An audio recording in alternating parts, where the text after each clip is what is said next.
जब थार लेके चलेला सोझा ना ओकरा हो दाल के हो गोलेला। सुना यार हमार जब थार लेके चलेला सोझा हो ओकरा ना दाल के हो गोलेला। लेके हथियार गोली बारी करेला सब कपे सब से उभारी पड़ेला।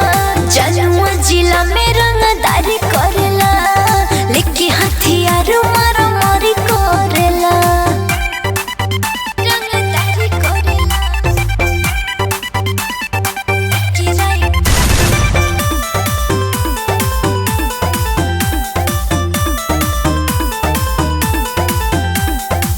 जोना इलाका में जाला दहशत होला भारी हो।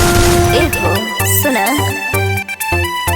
नाम सब कसी ओकर ब्रांड बढ़वे नेता अभिनेता में डिमांड बढ़वे। ओकर सोझा जे होशियारी करेला